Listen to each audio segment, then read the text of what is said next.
बेहद स्वागत है जी आप सभी का। जसमीत भाटिया जी हमारे साथ मौजूद हैं, लैंडमार्क इमिग्रेशन के चीफ हैं और देश के बड़े स्टूडेंट वीज़ा एडवाइज़र हैं। लगभग 20,000 से ज़्यादा स्टूडेंट्स को, टूरिस्ट को, स्पाउस को और डिफरेंट कैटेगरीज़ में एडवाइज़ करके वीज़ा लेने में मदद कर चुके हैं। आज का टॉपिक बेहद बड़ा है। आज के टाइम में जब स्टूडेंट कंफ्यूज है कि वो ऑस्ट्रेलिया जाए या यूके जाए, हालांकि कनाडा के लिए एक बहुत बड़ी संख्या है स्टूडेंट्स की जिनको पता है कि हमको कनाडा जाना है, लेकिन मल्टीपल रिफ्यूज़ल जब कनाडा से कुछ स्टूडेंट्स को होता है तो फिर वो कंफ्यूज होते हैं कि अब हम यूके जाएं, ऑस्ट्रेलिया जाएं।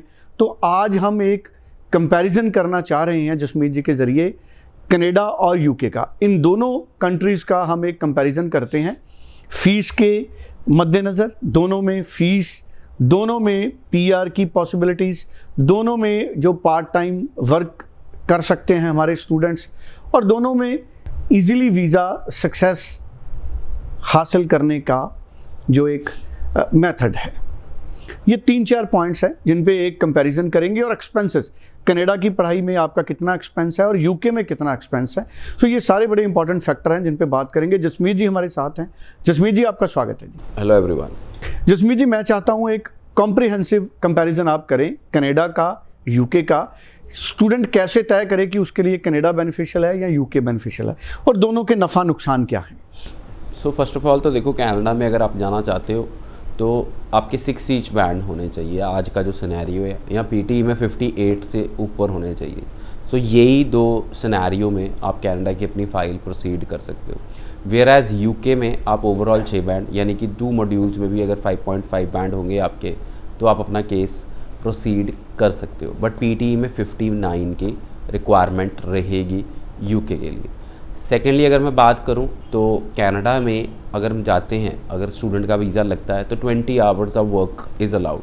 Similar is in UK, 20 hours of work is allowed.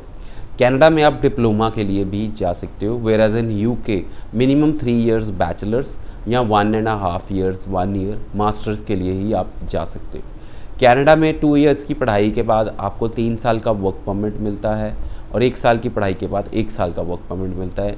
Where as अगर आप बैचलर्स या मास्टर्स ख़त्म करते हो तो यूके में आपको 2 साल का वर्क परमिट मिलता है। सो कनाडा में हर प्रोविंस के अपने पीआर नॉर्म्स हैं, उनको कहते हैं हम PNP programs. Whereas UK में ऐसे कोई नॉर्म्स नहीं है, प्रोविंशियल नॉमिनी प्रोग्राम जैसे नहीं है। यूके में पहले ऐसे होता था कि कुछ शॉर्ट लिस्ट किए हुए थे उन्होंने एम्प्लॉयर्स कि अगर वो 2000 एम्प्लॉयर से आपके पास जॉब होगी तो आपको पीआर मिलेगी। अगर वो 2000 एम्प्लॉयर से आपके पास जॉब नहीं है तो आपको पीआर नहीं मिलेगी। पर अब यूके ने वो चीज़ ओपन कर दी है। बट अगर हिस्ट्री देखें यूके की तो पीआर लेनी काफ़ी टफ रही है।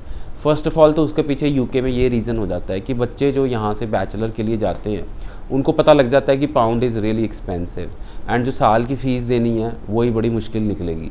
सो वो जाते ही बैचलर वाले स्टूडेंट अपनी यूनिवर्सिटी छोड़ देते हैं। मोस्टली मेरे साथ तो 7 बैंड 8 बैंड वाले बच्चे भी जो क्या यूके गए उन्होंने पढ़ाई अपनी छोड़ दी। बहुत रेयर है, 10 में से 2 बच्चे ही अपनी पढ़ाई कर रहे हैं, और जो बच्चे पढ़ेंगे नहीं तो उनको पोस्ट ग्रेजुएट वर्क परमिट नहीं मिलेगा।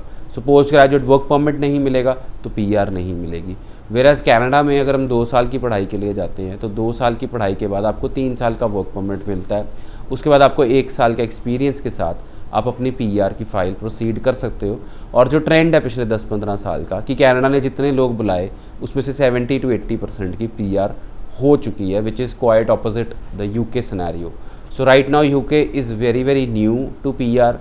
मैंने अभी तक तो स्टूडेंट्स जो गए हैं बहुत ही, मेरे हिसाब से 100 में से 10 बच्चे होंगे जिनकी पीआर हुई होगी, 90 की पीआर नहीं हुई है। सो अगर आप इन्वेस्ट कर रहे हैं अपना पैसा तो मेरे हिसाब से आप इलीगल होने के लिए मत करें। इस होड़ में पैसा मत लगाएं कि मेरे को फॉरेन लैंड में जाना है। अगर फॉरेन लैंड में जाना ही है तो 15-20 लाख रुपया दे के किसी कंट्री में इलीगल क्यों होना है हमने। सो पढ़ाई करें। अगर आप यूके जा रहे हैं, मैं ऐसा नहीं कह रहा कि यूके बेटर कंट्री नहीं है, it's a very good place. आप पढ़ाई करें, वर्क परमिट लें एंड पीआर के लिए एलिजिबल हों। बट अगर आप ये सोच के जा रहे हैं कि फ़ीस तो मैं दे नहीं सकता तो मैं वहाँ पे पहुँच के इलीगल हो जाऊँगा, सो मैं बताऊँगा कि यूके गवर्नमेंट बहुत टफ़ है। अभी से ही वो काफ़ी सारे बच्चों को एयरपोर्ट से वापस भेजने लग गए हैं। So you need to be very careful when you are applying for UK. बिल्कुल। सो एक बड़ी अच्छी कंपैरिजन स्टडी हमको जसमीत जी ने बताई है। जसमीत जी, हम अगर ये कहें, कनाडा में क्या स्टूडेंट इजीली इतना पैसा जो उसको लीगली अलाउड है काम करने का टाइम, उसमें कमा लेता है कि वो अपनी फीस वगैरह दे सके? क्योंकि यूके में नो डाउट काफ़ी मेहनत ज़्यादा करनी पड़ेगी, मुझे लग रहा है। सो डेफिनेटली सी कनाडा में जितने भी बच्चे आज तक गए हैं, सो कनाडा की अगर हम 1 साल की फ़ीस दे के जाते हैं और 1 साल का GIC दे के जाते हैं, तो नेक्स्ट ईयर की फ़ीस स्टूडेंट्स अपने आप ही मैनेज करते हैं। सो मैंने तो नहीं सुना है until unless you have gone to a very expensive university. So mostly जो कॉलेजेस हैं उनकी फ़ीस 8 लाख से लेके 12 लाख के बीच में है। सो बच्चे काफ़ी ईजिली ये पैसा अर्न कर लेते हैं। सो एक एग्जांपल ले लेते हैं, आज की डेट में जो डॉलर रेट है दैट इज़ 60।